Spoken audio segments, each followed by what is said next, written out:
Buen día para todos. Hoy vamos a hablar sobre nómina y la legislación, que esto abarca muchos campos, tipos de contratos, prestaciones sociales, seguridad social, parafiscales, nómina y salarios. En este caso vamos a hablar de los salarios. El salario tiene como relevancia porque no todo pago se considera salario, pero son pocos los pagos que son ajenos al salario. Ello tiene un efecto importante en el reconocimiento de algunos derechos del trabajador, como prestaciones sociales, indemnización, seguridad social, entre otros. En el artículo 127 del Código Sustantivo del Trabajo define salario en los siguientes términos: nómina, la liquidación laboral, los salarios, la liquidación de un empleado, seguridad social, entre otras. A esto se constituye salario no solo la remuneración ordinaria fija o variable, sino todo lo que percibe el trabajador en dinero o en especie, contraprestación directa del servicio, sea cualquiera la forma o denominación que se adopte, como las primas, sobresueldos, bonificaciones habituales, valor de trabajo suplementario o de horas extras, valor de trabajo de días de descansos obligatorios, porcentajes de ventas, en este caso como las comisiones. En el momento de hacer la contratación o en el momento de algún empleado, el trabajador y el empleado pueden acordar o hacer pactos para despojar ciertos pagos contonación de salario, es decir, la persona pueda manejar un salario básico con un asilo de rodamiento, con un asilo de transporte y un trabajo suplementario. En el trabajo suplementario yo le puedo venir a modificar ese dicho valor, pero el salario básico yo no puedo entrar a tocárselo porque es la base o es su básico, pues como él mismo lo dice. Pero en el trabajo suplementario yo puedo pactar con él, aumentarle o quitarle, y de acuerdo a las condiciones pues que el empleador le brinde al empleado. Cuando hablamos de pagos que no constituyen al salario, podemos decir que bonos de mera liberalidad, que solamente ese bono se podía recibir una vez al año, porque si se recibe constantemente, eso ya hace parte salarial y pues obviamente aplicaría en un tema de UGPP si llega un momento de investigación o algún proceso. Entonces en ese término pues eh, hay que denominarlo pues obviamente que no hagan base para ningún tipo de prestaciones, cesantías, primas, vacaciones e intereses, y que solamente eso haga base el salario básico, independientemente que sea determinado o definido por empleado, como puede ser el salario mínimo legal vigente, que en este caso es 877.803, como puede ser un salario de 1.200.000. Los elementos que integran un salario, podemos hablar pues obviamente salario básico, legal vigente, un auxilio de transporte, comisiones por cualquier tipo, o todo lo que tiene que ver horas extras, los recargos, obviamente la remuneración por trabajos dominicales y festivos, bonificaciones regulares, viáticos, si se requiere manutención y alojamiento. Tenemos modalidades de salarios, o en este caso clases de salarios, que puede tener según acuerden o como se puede ver, tenemos un salario en especie, que estas son partes pueden acordar que la parte salarial se pague en especie siempre y pago no supera el 30% del salario.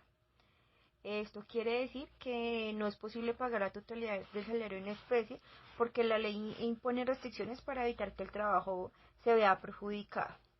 Tenemos el salario integral, que el salario integral corresponde a 10 salarios mínimos legal vigente.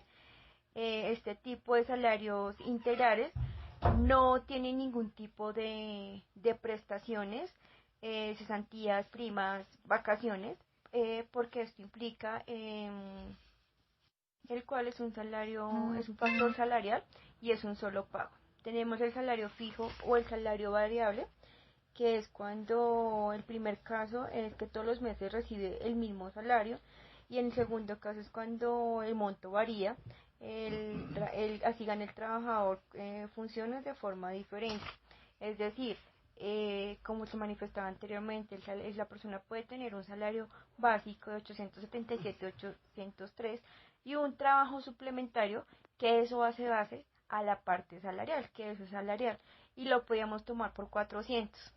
pero la persona Y por X, Y motivo, coloquemos el caso de las empresas de seguridad, al guarda lo trasladan de puestos y dependiendo del puesto es que se paga ese trabajo suplementario. Entonces, el mes pasado la persona devengó 1.300.000, su salario básico con su trabajo suplementario, obviamente sacando el auxilio de transporte. Y el siguiente mes la persona estuvo en una programación 8 horas, solamente tenía su básico, más no tenía trabajo suplementario. Ahí nos va a variar tanto el salario y también va a afectar en la seguridad social y en las prestaciones, como en las vacaciones, como en las cesantías y prima, pues porque como los dos conceptos son base salarial, obviamente el promedio que se saca de los 6 meses no va a ser igual a una persona que labore los 6 meses en un mismo puesto. En la periodicidad de pago solamente se puede manejar de dos maneras, que puede ser un pago cada 15 días, que en este caso es quincenal, o mensual. No se puede superar más de un mes sin hacer el pago a los trabajadores. Continuaremos con el tema de nómina. Se conoce nómina por los pagos mensuales o quincenales que las empresas o empleadores deben realizar a los trabajadores que vinculen mediante un contrato de trabajo, independientemente de qué tipo de contrato esté pues la persona. Los pagos se comprenden un salario, comisiones, horas extras, recargo nocturno, festivo, dominicales, descuentos y seguridad y el tema de la seguridad. El salario mínimo legal vigente es de 877.803 con un auxilio de transporte de 102.854 y un salario mínimo integral que son 10 salarios mínimos que son 11.408.439. Esto que hace base, el factor salarial del salario integral son 8.778.030 y el factor prestacional en este caso es de 2.633.409. Independientemente el tipo de empresa que se encuentre el empleado, se puede manejar la nómina de dos maneras. Sigo poniendo el caso de empresas de seguridad privada, donde el guarda maneja un salario básico, que es el salario mínimo legal vigente, con su auxilio de transporte y un trabajo suplementario independientemente en qué puesto esté laborando. En ese trabajo suplementario o trabajos suplementarios y recargos va incluido todo lo que va las horas extras, nocturnas, dominicales, entre otras. Pero también se puede manejar un taxímetro. El taxímetro es el guarda que está laborando sus 30 días con su salario básico mínimo legal vigente, con auxilio de transporte y dependiendo de los turnos se va realizando la liquidación de las horas extras, nocturnas, diurnas, dominicales, diurnas o nocturnas o festivas, de los recargos independientemente al turno que la persona esté laborando. De acuerdo a eso, que se va liquidando festiva, tiene un porcentaje de igual manera. La hora extra diurna se paga al 25% de acuerdo a la base salarial. Por ejemplo, tenemos un salario básico de 480 y la persona tuvo 30 horas extras. Para calcular el valor de estas horas extras diurnas, vamos a coger los 480, lo dividimos en 240, que son las horas laboradas a la semana. Eso nos da un valor de 2.000 pesos por hora. A esos 2.000 pesos lo multiplicamos por el 1.25, ese valor nos da 2.500, que equivale a la hora extra diurna ordinaria. Si la persona me hizo 30 horas extras, pues cojo los 2.500, lo multiplico por 30, lo multiplico por el 1.25 y lo divido sobre el 240 y me da un total de 75.000 pesos por esas 30 horas extras que laboró esa persona. De igual manera, si son horas nocturnas, las horas nocturnas es al 75%, es decir, que cogemos el salario base, que son 480, lo multiplicamos por 30, lo multiplicamos por 1.75, lo dividimos en 240 y ahí nos dice que el valor de las horas extras es de 505.000 pesos, que eso equivale a 30 horas extras nocturnas. Este recargo se elabora entre las 9, los recargos nocturnos pues se elabora desde las 9 de la noche hasta las 6 de la mañana y se calcula, manejamos las deducciones, que en este caso es la seguridad social, que es EPS, y fondo de pensiones, que es el mismo porcentaje que se le descuenta al empleado, que es el 4%, ya que la empresa asume el 12%.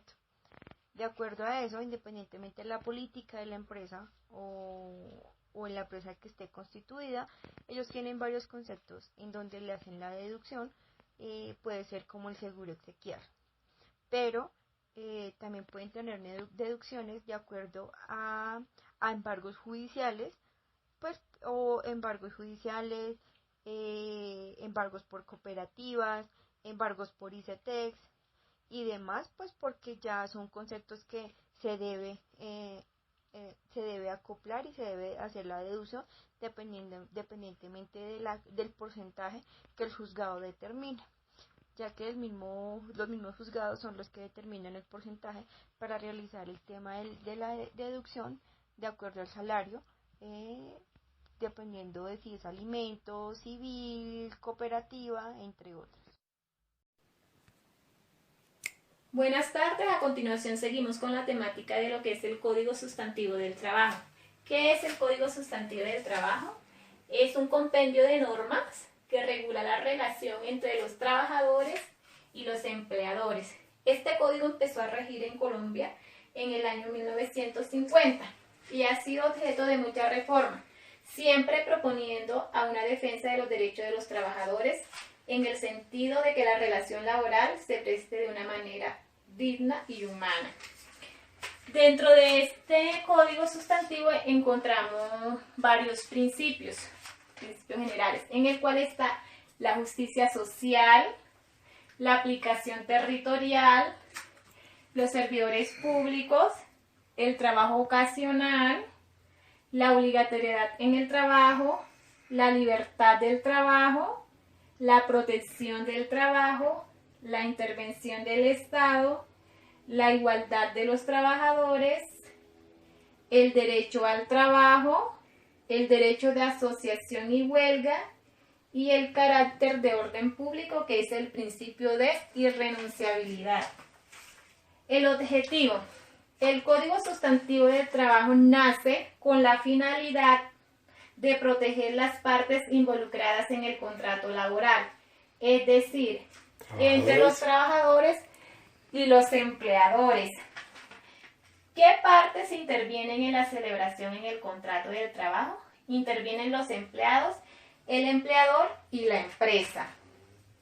Por medio del Código Sustantivo, en su artículo número 1, se conocerá su finalidad, la cual es lograr la justicia en las relaciones que surgen entre los empleadores y trabajadores, dentro de un espíritu de coordinación económica y equilibrio social. A continuación seguimos con las definiciones que se encuentran dentro de algunos artículos. Entonces, en el artículo 5 está la definición del trabajo. El trabajo que regula este código es toda actividad humana y libre, ya sea material o intelectual, permanente o transitoria, que una persona natural ejecuta conscientemente al servicio de otra. En el artículo 11 encontramos todo lo relacionado a lo del derecho del trabajo. Toda persona tiene derecho al trabajo y goza de libertad para escoger la profesión u oficio dentro de las normas prescritas por la Constitución y las leyes. En el artículo 22 encontramos lo que es la definición de contrato de trabajo. Es aquel por el cual una persona natural se obliga a prestar un servicio personal a otra persona natural o jurídica, bajo continuada dependencia o subordinación. Quien presta el servicio se denomina trabajador, quien lo recibe y remunera, patrón, y la remuneración, cualquier que sea su forma de trabajo. En el artículo 23 encontramos los elementos que existen para la contratación, ¿sí? Entre estos tenemos el primero, que es la actividad personal del trabajador, es decir, realizada por sí mismo. El segundo está el cumplimiento de un horario de trabajo. Todo ello sin que afecte el honor, la dignidad y los derechos del trabajador en concordancia con lo tratado o convenios internacionales. Y en el tercer lugar encontramos lo que es la remuneración. Capacidad para contratar. La encontramos en el artículo 29. Tienen capacidad para contratar todo mayor de edad, o sea que tenga los 18 años. Y acá las modalidades de contrato las encontramos en el artículo 37, que puede ser verbal o escrita. Siguiendo con algunos artículos contemplados en el Código Sustantivo del Trabajo, entonces vamos a lo que es la jornada laboral. La jornada ordinaria de trabajo es el tiempo que se compromete un trabajador a laborar al servicio de un empleador dentro de una relación laboral. En el artículo 258 se especifica la jornada ordinaria, 8 horas diarias, 48 horas semanales. En el artículo 159 está el trabajo supletorio o horas extras. En el artículo 160 nos habla del trabajo ordinario y el trabajo nocturno. El trabajo diurno comprende un horario de 6 a.m. a 9 p.m. y el trabajo nocturno de 9 p.m. a 6 a.m., ¿sí? Ya lo que es en el artículo 167 nos hablan de un descanso durante la jornada laboral, que mínimo debe de ser de 15 minutos diarios. En el 186 nos hablan del descanso anual remunerado. Los trabajadores que hubieran prestado su servicio durante un año tienen derecho a 15 días hábiles consecutivos de vacaciones remuneradas. Ya en el 199 nos hablan sobre los accidentes de trabajo. En el 200 nos especifica las enfermedades profesionales. En el 204 nos especifica todo lo que es las prestaciones por accidente de trabajo. Y en el 203 están las consecuencias de los accidentes de trabajo y las enfermedades profesionales. Muchas gracias por su atención. Hola, muy buenas tardes. Mi nombre es Marcela Vidal. A continuación yo les voy a hablar sobre los contratos y todo lo que tiene relación con ellos. Entonces vamos a empezar por definir qué es un contrato de trabajo. Un contrato de trabajo es un acuerdo entre el trabajador y el empresario. Esto se utiliza en virtud de que el trabajador se compromete a prestar sus servicios de forma voluntaria y por cuenta ajena, y dentro del ámbito de la organización y dirección del empresario, él se compromete a brindar un pago de retribución a la labor. Bueno, ya teniendo una base de qué es un contrato, vamos a hablar sobre los diferentes tipos de contrato. Iniciaremos con el contrato de trabajo a término fijo. El contrato de trabajo a término fijo debe constar siempre por tener un escrito, y su duración no puede superar nunca los 3 años, pero pues es renovable indefinidamente. Si dado el caso, antes de la fecha de vencimiento del término estipulado, ninguna de las dos partes ha notificado por escrito la terminación o prórroga del contrato, pues con una antelación inferior a 30 días, este se entenderá por ser renovado por el mismo tiempo o periodo al que fue pactado inicialmente. Es decir, si el empresario hizo un contrato a 1 año y se venció, pero ninguna de las dos partes ha informado, entonces automáticamente se renueva por ese mismo año. No obstante, si el término fijo es inferior a 1 año, únicamente podrá prorrogarse sucesivamente el contrato hasta por 3 periodos iguales o inferiores, al cabo de los cuales el término es renovable y podrá ser inferior a 1 año, y así sucesivamente. En contratos a términos fijos es importante tener en cuenta que si es inferior a 1 año, los trabajadores tendrán derecho al pago de vacaciones, de primas, de servicios en proporción al tiempo de la labor y en cualquiera de estos. Bueno, ahora vamos a hablar sobre el contrato de trabajo a término indefinido. El contrato de trabajo no estipulado a término fijo o cuya duración no está determinada por la hora o la naturaleza de la labor contratada, no se refiere a un trabajo ocasional o transitorio, será contratado a término indefinido. El contrato a término indefinido tendrá vigencia mientras subsistan las causas de las cuales dieron origen a ese trabajo y la materia del trabajo con todo el trabajador podrá darlo por terminado mediante un aviso escrito con antelación de inferior a 30 días para que el patrono lo reemplace o en caso de no dar aviso oportunamente o de cumplirlo solo parcialmente, se puede aplicar lo dispuesto en el artículo 8, numeral 7, para todo el tiempo y para el lapso dejado de cumplir. Y finalmente, cuando hablamos sobre el contrato obra-labor, que es el que más se está usando en estos momentos, corresponde al contrato que se firma por un tiempo que dura la labor contratada. Es una forma de contrato a término fijo, puesto que se finaliza cuando finaliza la obra que dio origen a la contratación. Por ejemplo, si una empresa necesita construir una bodega o necesita construir un edificio, entonces se firma el contrato por el tiempo que dure la construcción y ya cuando se finalizó el trabajo, se entregó y se pagó, pues se finaliza el contrato. Dentro del contrato está una estipulación de una jornada de trabajo. La jornada de trabajo es la pactada por las dos partes y si existe ausencia de ese pacto se aplica la jornada máxima legal. La jornada laboral ordinaria, en esta nos indica la jornada que el trabajo es a lo que le convengan a las dos partes y en esta si falla o si no hay un convenio, se aplica también la máxima legal del tiempo que está estipulado en Colombia. La jornada laboral máxima en Colombia, ¿cuál es? La norma establece que la jornada laboral máxima es de 8 horas diarias y las 48 semanales. Se puede pactar para cualquier jornada inferior a la máxima legal, pero nunca una superior. La jornada laboral máxima, incluyendo pues las horas extras, estas tienen que ver con el límite de trabajo suplementario y en ningún caso las horas extras de trabajo, diurnas o nocturnas, no importa, podrán exceder las 2 horas diarias o por lo tanto las 12 horas semanales. Cuando la jornada de trabajo se amplíe por un acuerdo ya entre el empleador y el trabajador a 10 horas diarias, estas no se pueden contar en el mismo día de labor como una hora extra. Cuando hablamos sobre la jornada laboral de 36 horas por turnos sucesivos, en esta el empleador y el trabajador pueden acordar temporal o indefinidamente la organización de unos turnos de trabajo sucesivos, que estos le permiten operar a la empresa en sesiones de las mismas sin solución de continuidad durante todos los días a la semana y siempre y cuando se esté respetando el turno y no exceda las 6 horas del día.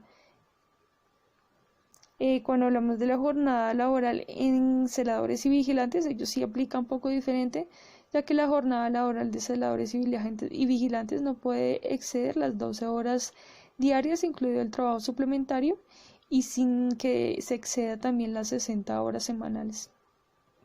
Y por último, la distribución de la jornada laboral. La norma es clara cuando ésta nos afirma que el tiempo indefinido no se computa para la jornada laboral, es decir, que no cuenta o no se remuneran los demás descensos que tome el trabajador para referirnos a pequeñas pausas y se computa la jornada laboral. Es decir, en esta nos habla, nosotros trabajamos normalmente 9 horas diarias. Bueno, estamos en la empresa 9 horas diarias, pero nos pagan 8 porque la hora de almuerzo no cuenta, más aún el break, pausas activas y demás. La seguridad social está regulada en Colombia por la Ley 100 de 1993, quien conforma este conjunto armónico de entidades públicas y privadas, normas y procedimientos, y está conformado por regímenes subsidiados y contributivos. Los regímenes subsidiados son de personas que no cuentan con un empleo y los contributivos son personas que contribuyen a su seguridad social. Esto quiere decir de personas que son empleadas o son independientes.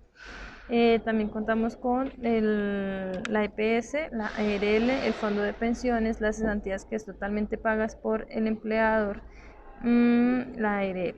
¿Listo? Que son lo de los riesgos profesionales. Cada entidad se le debe hacer un pago de cierto porcentaje que equivalen entre el 16% a pensiones, el 12,5% a salud, el 0,5% o dependiendo del nivel de riesgo del empleado a la ARL y el 4% a las cajas de compensación.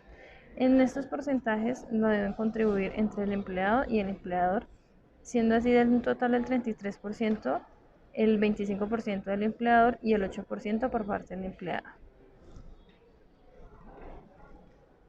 Al empleado se le descontará el 4% de EPS y el 4% del fondo de pensión sobre su salario total y con todas sus prestaciones de ley, incluyendo así comisiones, si son prestacionales. No se les contará caja, ni ARL, ni el tema de las cesantías. Son totalmente pagos por su empleador. La seguridad social cuenta con unos beneficios para el trabajador y para el empleador. Para los trabajadores cuenta como garantías de protección de derechos fundamentales como lo son la salud y el derecho al bienestar, que es todo el tema de la caja. Las prestaciones asistenciales económicas, en estos casos como son las incapacidades, los medicamentos o en caso de cirugías. ¿Listo? La generación de ingresos que mejoran todo el tema de las personas que trabajan en servicios generales.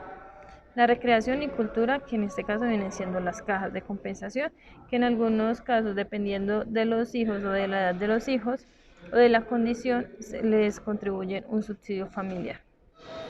Los beneficios para los empleadores es el aumento de la productividad de sus trabajadores, el cumplimiento de las normas, ya que esto debe ser regulado por entidades del Estado, cobertura de riesgos por parte del sistema y crear y mantener un ambiente laboral seguro para sus empleados. Camargo, el día de hoy les voy a hablar sobre las apropiaciones de nómina. ¿Qué son las apropiaciones de nómina? Son valores que en su totalidad están a cargo del empleador o de la empresa y que deben pagar a terceros sobre la nómina mensual por conceptos de seguridad de sus empleados, riesgos profesionales, parafiscales y provisiones para el pago de las prestaciones sociales. También se les llama provisiones porque son valores que se reservan o guardan para pagos que se hacen en los primeros días del siguiente mes, un año después o dependiendo del concepto por el que se hace la apropiación. Tenemos unos tipos de apropiaciones. Las apropiaciones se liquidan sobre el valor mensual de la nómina de todos los empleados y por los siguientes conceptos. Tenemos entre esos los aportes parafiscales, entre esos se encuentra el aporte al sistema de seguridad social, el SENA, el Instituto Colombiano de Bienestar Familiar, los riesgos laborales y la caja de compensación familiar. Dentro de las provisiones para prestaciones sociales encontramos los intereses de cesantía, cesantías, vacaciones y primas de servicio. Los aportes de salud, la cotización al sistema de salud es del 12.5% del salario base de aporte para el sistema de seguridad social. El empleado aporta un 4% y la empresa aporta el 8.5% del porcentaje último que la empresa debe apropiar en cada nómina y posteriormente consignar a las respectivas entidades de salud a la que él se encuentra afiliado el trabajador. Tenemos los aportes a pensión, que por cada empleado se debe aportar por un concepto de pensión de un 16% del salario base de cotización. El empleado aporta el 4% y la empresa aporta el 12% del valor mensualmente. La empresa debe apropiar y consignar en el fondo de pensión al cual el empleado haya determinado o haya escogido. Los riesgos laborales.